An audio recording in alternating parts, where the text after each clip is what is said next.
Dear students, मेरा नाम है इंद्रजीत सिंह और हम मिल रहे हैं हमारे अपने चैनल साउथ सिटी पीसीएमबी पर। साउथ सिटी पीसीएमबी पर हम कर रहे हैं फिजिक्स, केमिस्ट्री, मैथ्स और बायोलॉजी ये चारों कोर्स सब्जेक्ट्स के year long lecture series class 10th और क्लास 12 के लिए। क्लास 10th आईसीएसई और क्लास 12th आईएससी बोर्ड्स को हम टारगेट कर रहे हैं।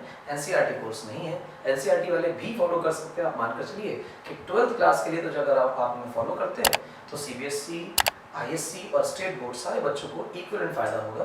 लेकिन 10th क्लास के लिए हम आईसीएसई के बच्चों को टारगेट कर रहे हैं। अगर आप फॉलो करेंगे तो बहुत अच्छा कोर्स है। आपके बोर्ड एग्जामिनेशंस को टारगेट किया जा रहा है, कम से कम टाइम में पूरा कोर्स पढ़ाया जा रहा है। जितने में आप रिवीजन करते हैं हम उतने में आपको एग्जॉस्टिव कोर्स कवरेज कराएंगे। फिलहाल combination of lenses class 12th ray optics का आज का लेक्चर स्टार्ट होने जा रहा है। उसके बाद एक एजेंडा और है जिसको हम बोलते हैं सिंपल माइक्रोस्कोप। और इस सिंपल माइक्रोस्कोप एक्चुअली हमारे लिए मैग्नीफाइंग ग्लास ही होता है। और ये बात आप क्लास 10th में पढ़कर आते हैं कि ये मैग्नीफाइंग ग्लास है, बड़ा इंपॉर्टेंट है। आप इसे देखें, एक खूबसूरत चीज़ है। दो कॉम्बिनेशंस की बातें मैं पहले combination of lenses equivalent power और इक्विवेलेंट फोकल लेंथ पर डिस्कस करूंगा। हालांकि ये फॉर्मूला पावर का और इक्विवेलेंट फोकल लेंथ का हम पिछले लेक्चर में कर चुके हैं, लेकिन डेरिवेशन के तौर पर हम अभी करेंगे। दो लेंसेज हैं, ध्यान से देखिएगा।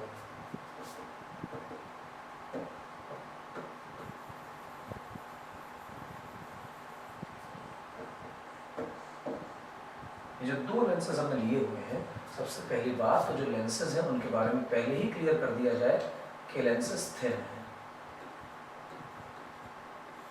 दूसरा, लेंसेज जो हैं वो आपस में कांटेक्ट में है, ये सबसे इंपॉर्टेंट बात है।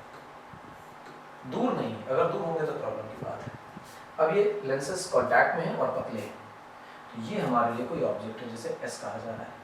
यहाँ से एक रे निकलेगी और ये रे निकलेगी। यहाँ पर पहली बार हम रिफ्रैक्शन सोचेंगे, और रिफ्रैक्शन सोच रहे हैं पहले वाले लेंस से।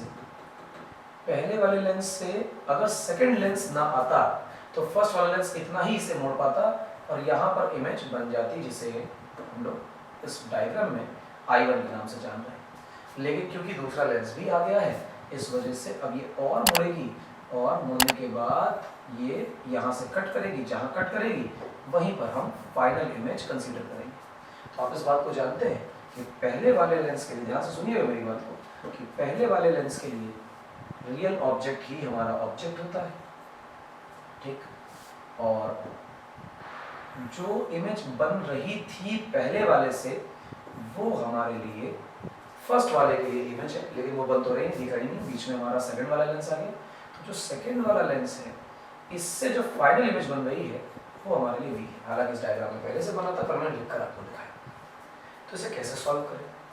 सबसे पहली बात, पहले वाले लेंस की फोकल लेंथ को f1 कंसीडर करें और दूसरे वाले लेंस की फोकल लेंथ को f2 कंसीडर करें। mn लेंसेज के नियम हैं, इससे ज़्यादा नहीं। तो चलिए सॉल्व करते हैं। आप जब इसे सॉल्व करेंगे तो सबसे पहली बात क्या लिखेंगे? लेंस m के लिए, जो पहला वाला लेंस है, इसके लिए आप लिखेंगे 1/f1 equal to 1/v minus 1/v। तो फॉर्मूला लगाइए, तो 1/f1 लिखेंगे, v की जगह v1 लिखेंगे और u की जगह आप चाहें तो, क्योंकि वैल्यू यहाँ लिखी हुई है -u, तो आप यहाँ पे -u ले सकते हैं। ये और चाहो तो कोई साइन न रखो, ऐसे ही कोई प्रॉब्लम नहीं, ठीक। इसके बाद लेंस m के लिए बातें करो। m लेंस के लिए अगर तुम सोचोगे तो सेकंड वाले लेंस के लिए फोकल लेंथ बेटा f2 है। और फिर तुम अगर ध्यान से देखो तो इस लेंस के लिए ऑब्जेक्ट ये बन गया और इमेज ये बन गई। मैंने आपको मल्टीपल रिफ्रैक्शंस में सिखाया था कि अगर मल्टीपल टाइम्स रिफ्रैक्शन हो रहा हो तो पहले रिफ्रैक्शन से जो इमेज बननी चाहिए थी वो सेकंड रिफ्रैक्शन के लिए ऑब्जेक्ट की तरह बिहेव करती है। इसे हम प्रिंसिपल ऑफ या कॉन्सेप्ट ऑफ वर्चुअल ऑब्जेक्ट बोलते हैं। तो जो I1 लिखा हुआ है बेटा आपके सामने, this I1 becomes object for Lenz 2 और ये बन जाएगी उसकी इमेज। यानी V1 की दूरी ऑब्जेक्ट की है और V की दूरी इमेज की है। तो हम कहेंगे 1/v माइनस 1/v1। इस प्रकार से हमारे लिए एक फॉर्मूला बन जाएगा, ठीक। आप इसे इक्वेशन 1 बोल दीजिए और इसे इक्वेशन 2 बोल दीजिए जब आप ये काम करेंगे, और कहिए कि फ्रॉम 1 and 2 इन्हें ऐड कर दीजिए। ऐड करने पे आप पाएंगे एक प्लस पर एक माइनस कट जाएगा। ऐड करने पे आएगा 1/f1 plus 1/f2 equal to, जब आप इन्हें देखेंगे तो ये बनेगा 1/v माइनस 1/u। अब u को अगर देखें तो इस पूरे कॉम्बिनेशन के लिए जो हमारे ऑब्जेक्ट की दूरी है वो u के बराबर है, और पूरे कॉम्बिनेशन के लिए जो फाइनल इमेज है वो v के बराबर है। यानी कि आपके लिए ये जो राइट साइड में डब्बा बना हुआ है ये ओवरऑल 1 फोकल लेंथ का काम कर रहा है। अगर यहाँ कोई इक्विवेलेंट लेंस रखा होता तो आपके लिए जो फॉर्मूला डिराइव होकर आ रहा है वो आ रहा है बेटा 1/f equivalent equal to 1/f1 plus 1/f2।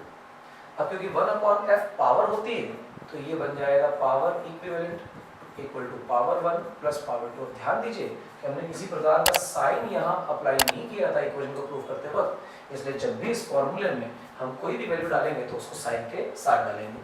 तो इक्विवेलेंट पावर का और इक्विवेलेंट फोकल लेंथ का दोनों फॉर्मूला हमने यहाँ पर प्रूव किया आपके लिए। छोटा सा प्रूफ है, लल्लू सा है, लेकिन इंपॉर्टेंट है। खास बात क्या है कि इसका जो रिजल्ट आता है उसका सवाल हर साल आता है। तो इस कॉम्बिनेशन ऑफ लेंसेज के प्रॉब्लम को, इसके क्वेश्चन को देख लीजिएगा। लास्ट लेक्चर मैंने करा दिए इसके प्रॉब्लम्स, तो इसके डेरिवेशन देख लीजिए, फॉर्मूला याद कर लीजिए, और डायग्राम बड़ा इंपॉर्टेंट है, याद कर लीजिए। बड़ा आसान है, सिंपल है, सस्ता है, और पेपर में 2 नंबर की डेरिवेशन आती है, बड़ी इंपॉर्टेंट है। क्या फिलहाल अगली कहानी है बेटा सिंपल माइक्रोस्कोप की। किसकी है? सिंपल माइक्रोस्कोप की। तो लिख लेते हैं बेटा हम लोग simple microscope.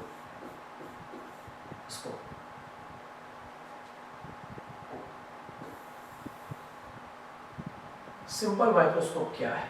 Simple microscope simple magnifying glass, यानी कि एक सुंदर सा कन्वर्जिंग लेंस है। कन्वर्जिंग लेंस है वो तो अच्छी बात है, इसकी फोकल लेंथ कैसी है? स्मॉल फोकल लेंथ, ये इंपॉर्टेंट है। ये ऐसा लेंथ है, ऐसा लेंस है जिसकी फोकल लेंथ बहुत छोटी होनी चाहिए। दूसरा, लेंस का नेचर कन्वर्जिंग टाइप होना चाहिए। अगर ऐसा लेंस आप इस्तेमाल कर रहे हैं तो उसे सिंपल माइक्रोस्कोप बोलते हैं। Converging simple single converging lens कैसा होता है ये आपको दिखाई दे रहा है, सिंगल कन्वर्जिंग लेंस, और ये इसकी फोकल लेंथ से पास होती हुई लाइन जिसे प्रिंसिपल एक्सिस बोला जाता है, वो ड्रॉ कर दी गई। अब ध्यान से सुनिए बेटा, कहीं ना कहीं इसका फोकस होगा, ये आपने फोकस बना दिया। अगर किसी ऑब्जेक्ट को फोकस के अंदर लाकर देखते हो तो आपको पता है कि कॉन्वेक्स के केस में क्या बनता है। कॉन्वेक्स के केस में एक रे निकलती है जो फोकस से होकर पास होती है, और एक रे जो है वो प्रिंसिपल ये ऑप्टिकल सेंटर से पास होती है। तो आपने ऑप्टिकल सेंटर से पास कराया, अब इस रे को बैक प्रोड्यूस करिए, और बेटा इस रे को भी बैक प्रोड्यूस करिए, जहाँ तक ये जा सकती है वहाँ तक ये ले जाइए, and you will let to know कि साफ केस हो गया लगभग ये। और यहाँ पर एक एनलार्ज टाइप की इरेक्ट वर्चुअल इमेज बन जाएगी, ये केस है। अगर आप किसी कन्वर्जिंग लेंस जिसकी फोकल लेंथ बहुत छोटी है उसको इस तरह से इस्तेमाल करते हैं कि जो ऑब्जेक्ट है वो हमारे फोकल लेंथ के अंदर यानी फोकस के अंदर आ जाए, और फिर उसकी वर्चुअल इरेक्ट एनलार्ज इमेज देख रहे हो, तो हम कहेंगे कि हम मैग्नीफाइंग ग्लास बना के उसे देख रहे हैं, या फिर सिंपल माइक्रोस्कोप से चीज़ों को देख रहे हैं। तो ना सिर्फ मैग्नीफाइंग ग्लास एक कन्वर्जिंग लेंस है, बल्कि ऐसा कन्वर्जिंग लेंस है जिसकी फोकल लेंथ बहुत छोटी है, और साथ ही साथ ये मैग्नीफाइंग ग्लास या सिंपल माइक्रोस्कोप की तरह बिहेव तब करेगा जब हम इसके ऑब्जेक्ट को फोकस के अंदर लाकर रख दें और एनलार्ज, इरेक्ट और वर्चुअल इमेज देखें। सबसे पहले इमेज कैसी बन रही है? वर्चुअल, एनलार्ज्ड और इरेक्ट। ये इसमें एक छोटी सी चीज मैं आपको और बताना चाहता हूँ, खास बात। एक चीज है जिसको बोलते हैं least distance of distinct vision. ध्यान से सुनिएगा, कहा जा रहा है least distance of distinct vision, साफ देख पाने की दूरी। ध्यान से सुनिएगा बेटा, हमारे आंखों पर कोई ऑब्जेक्ट जिसको हम देखते हैं उसके साइज से कोई एंगल बनता है। जैसे ये ऑब्जेक्ट हम देख रहे हैं तो हमारी आंखों में कोई एंगल बन रहा है, तो ये एंगल अगर सफिशिएंटली बड़ा है तो हमें ऑब्जेक्ट साफ दिखाई देता है। अगर ये एंगल बहुत छोटा हो जाए तो हमें फिर वो साफ दिखाई नहीं देता, हमारा ब्रेन उसे रिजॉल्व नहीं कर पाता।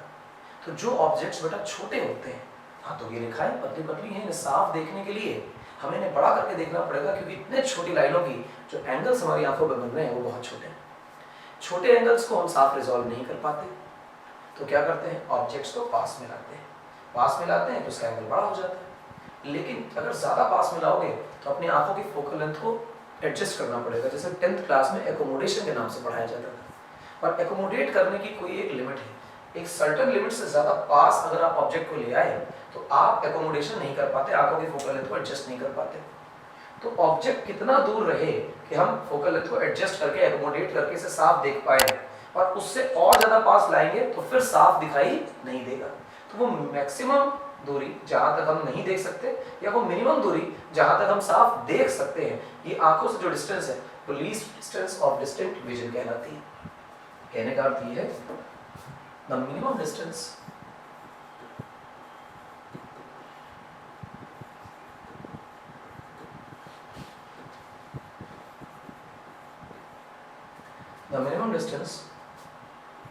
for which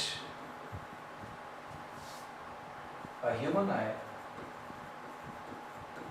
without any defect can see the object clearly.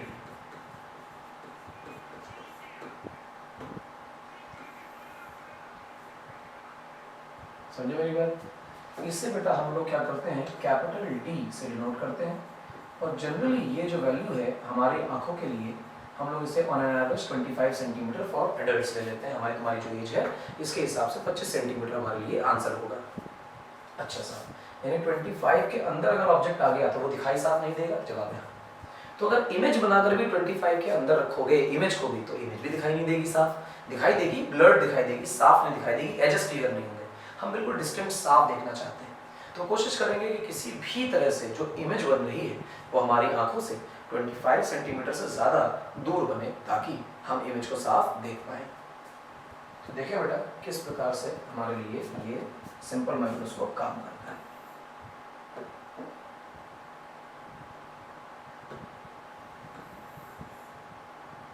ये हमारे लिए आ गया कन्वर्जिंग लेंस, ये रही इसकी ऑप्टिकल एक्सेस, ये सो कॉल्ड प्रिंसिपल एक्सेस, और इसके बाद कहीं ना कहीं तो इसका फोकस होगा, तो हमने यहाँ पे मान लीजिए इसका फोकस एडजस्ट कर दिया, और उतनी दूरी पर यहाँ भी फोकस मान लिया।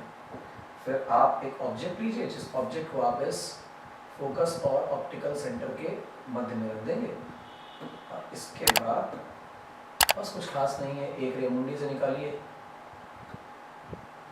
और इसे ले जाइए फोकस से, और एक रे ऑप्टिकल सेंटर से ले जाइए। देर आफ्टर इन दोनों रेस को बैक प्रोड्यूस कर लीजिए,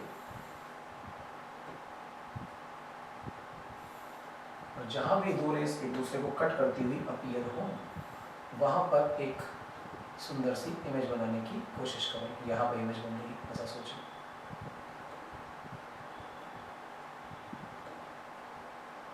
ये चीज अब ध्यान दें, ये जो डिस्टेंस है ये यू कहला रही है, ऑब्जेक्ट की डिस्टेंस। ये जो डिस्टेंस है तो तुम्हारे लिए v होगी, लेकिन v को ही हम d बोल रहे हैं। d क्यों बोल रहे हैं? d बोलने का एक सिंपल लॉजिक है कि साहब इमेज जो है वो d के अंदर नहीं बननी चाहिए। अब की बार जब हम देख रहे हैं चीज़ों को, तो शायद हम ऑब्जेक्ट नहीं देख रहे हैं, इमेज देख रहे हैं, क्योंकि अगर ऑब्जेक्ट देख रहे होते तो ज़्यादा क्लोज होता, वो दिखाई नहीं देता। हम ऑब्जेक्ट की इमेज बनाकर इमेज को देख रहे हैं साफ साफ, तो लॉजिकली इमेज अगर डी पर नहीं बनकर डी के अंदर बनेगी तो वो भी साफ दिखाई नहीं देगी। तो कोशिश की जाती है कि जो इमेज बन रही है वो एटलीस्ट डी या डी के बाहर हो। हम एटलीस्ट का केस लेके चलते हैं कि डी का है, ठीक है। ये केस बन के सिंपल माइक्रोस्कोप का एक बेसिक आइडिया डेवलप कर लिया हमने। अब यहाँ से जो सबसे खास बात है वो है बेटा मैग्निफिकेशन। क्या है? मैग्निफिकेशन, कि आपने ऑब्जेक्ट की इमेज बनाकर उसे कितना एनलार्ज कर लिया, कितना मैग्नीफाई कर लिया, कितना बड़ा बना लिया। तो मैग्निफिकेशन का जो फॉर्मूला है वो होता है बेटा tan of beta divided by tan of alpha. अब ये अल्फा और बीटा क्या है, इनकी परिभाषाएं बड़ी जरूरी इंपॉर्टेंट है। इनकी परिभाषाओं में ये सबसे पहले बीटा पढ़ाते हैं। बीटा क्या कहता है? बीटा कहता है कि बीटा है angle subtended bye image on are आई, और अल्फा कहता है कि ये है angle subtended by object on are आई। और आई का मतलब बेसिकली ये आप लेंस को ही आई मान लीजिए, क्योंकि आंखें आप बिल्कुल लेंस में गड़ा कर रखते हैं ताकि आप चीज़ों को देख पाएं। तो जितनी आपकी आंखों में एंगल बन रहा है उतना ही आपके लेंस में भी एंगल बन रहा है। बात ये कि इमेज और ऑब्जेक्ट जो एंगल बना रहे हैं उससे कोशिश की जाती है कि अल्फा और बीटा तब बने जब इमेज जिस डिस्टेंस पे रखकर एंगल नापा गया, ऑब्जेक्ट को भी उसी डिस्टेंस पे रखकर एंगल नापा जाए।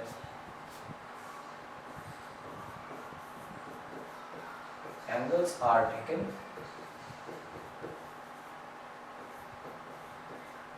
for same distance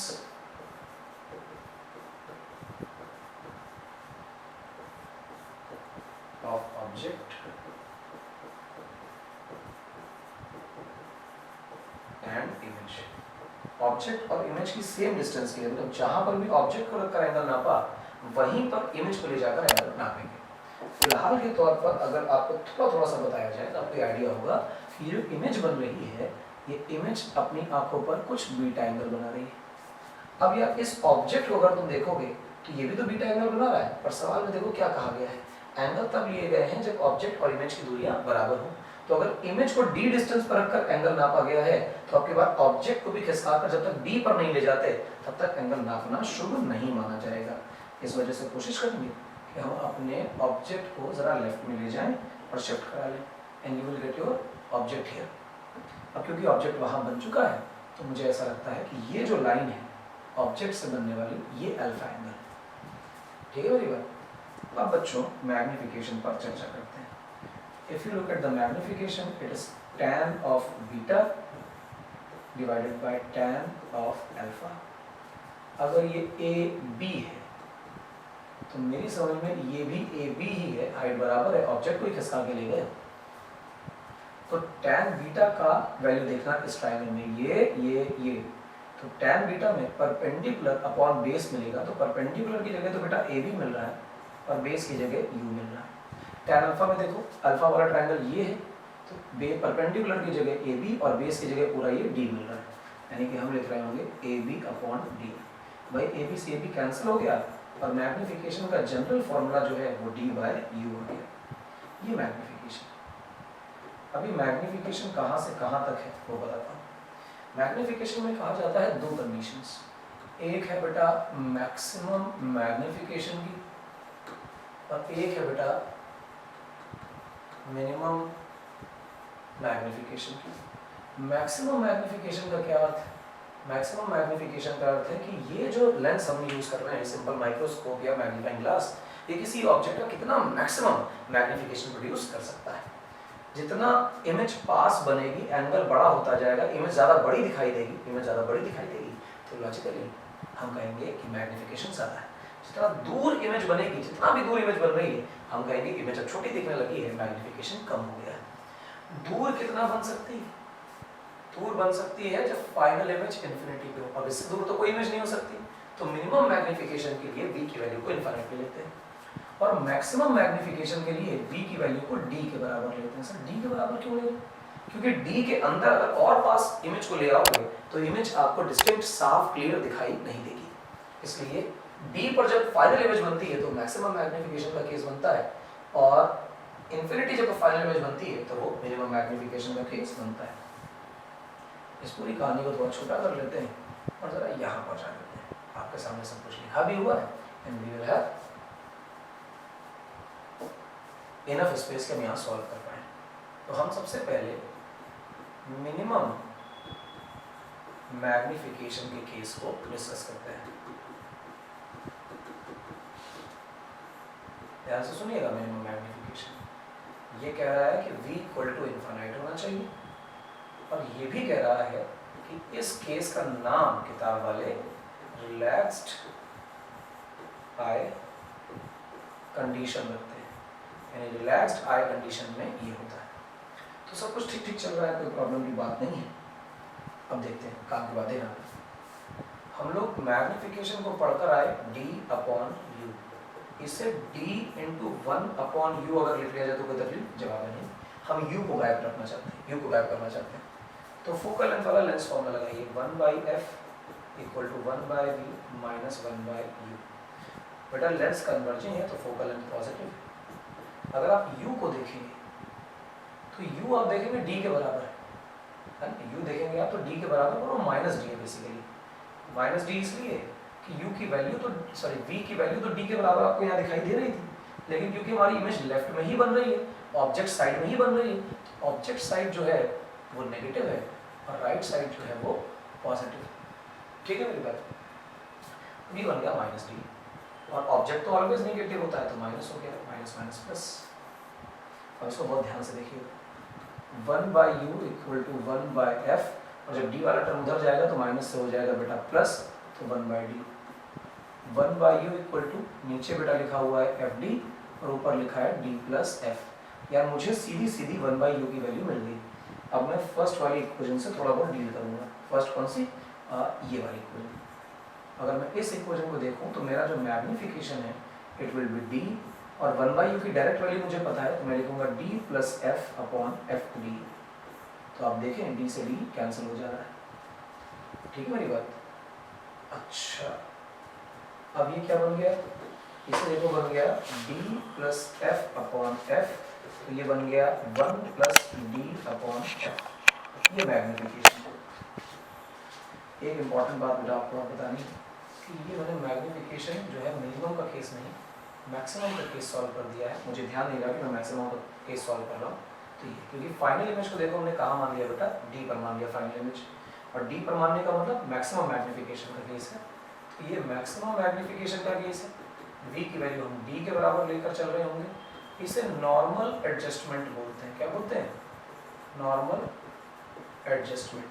ध्यान दीजिएगा, नाम लिखने में मुझे याद था लेकिन करते हुए मैंने दूसरा केस सॉल्व कर दिया गलती से, तो दूसरा ही लिख लेते हैं। ये नॉर्मल एडजस्टमेंट का केस है। मैक्सिमम मैग्निफिकेशन का केस है, v की वैल्यू d के बराबर। खेल खत्म। आप देखें magnification 1 plus d by f आया।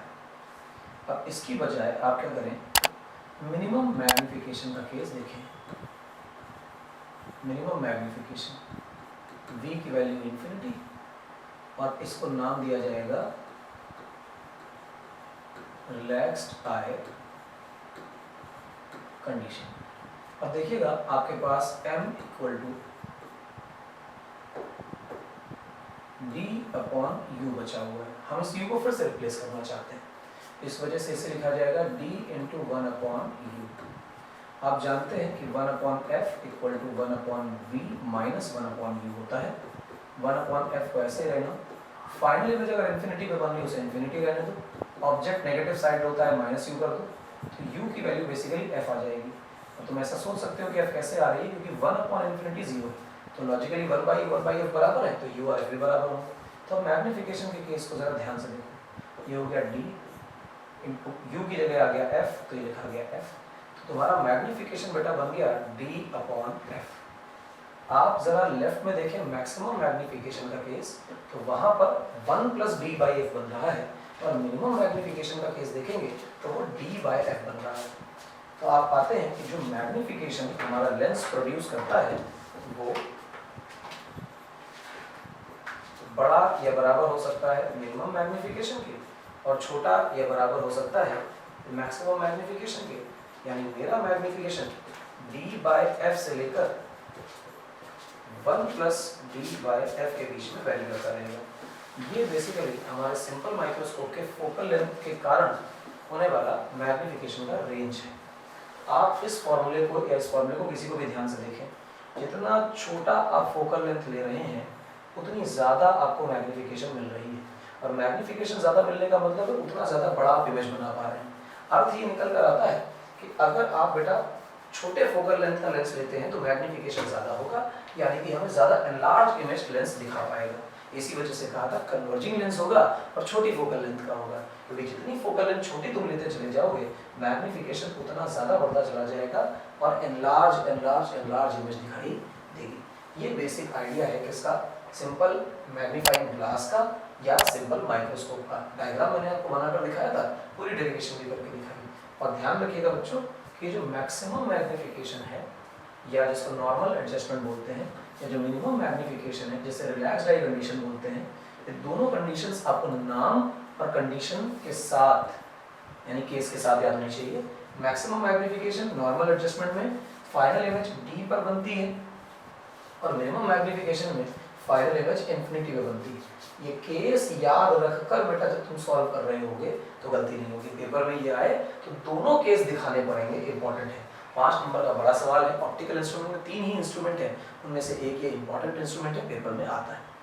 तो इसको आप तैयार करें, ये खूबसूरत पार्ट है और सिंपल माइक्रोस्कोप और कॉम्बिनेशन ऑफ लेंस का पार्ट खत्म होता है यहाँ से। इसके बाद हम क्या करेंगे, हम करेंगे कंपाउंड माइक्रोस्कोप और टेलीस्कोप। कंपाउंड माइक्रोस्कोप में एक दिन लगेगा, एक दिन टेलीस्कोप में लगेगा और हम लगभग पूरा काम कंप्लीट कर चुके होंगे। फिलहाल आज के लेक्चर को हम यहाँ पर रोक रहे हैं बेटा, इसलिए कि हमारा आज का टास्क कंप्लीट हो गया। मतलब मैग्नीफाइंग ग्लास या सिंपल माइक्रोस्कोप करना तो हमने कर लिया, कॉम्बिनेशन ऑफ लेंस भी कर लिया। आई होप आपको बिल्कुल क्लियर होगा कॉन्सेप्ट की क्या पढ़ाया गया है। डायग्राम बनाना, डेरिवेशन करना, देखते देखते सीखिए कि किस तरह से अप्रोच किया जा रहा है। मिलेंगे बेटा साउथ सिटी पीसीएमबी के अगले लेक्चर में, जहाँ हम करेंगे कंपाउंड माइक्रोस्कोप और टेलीस्कोप। तब तक फॉलो करते रहिए, लाइक करिए, शेयर करिए, सब्सक्राइब करिए साउथ सिटी पीसीएमबी। मिलेंगे नेक्स्ट लेक्चर में, तब तक फॉलो करिए।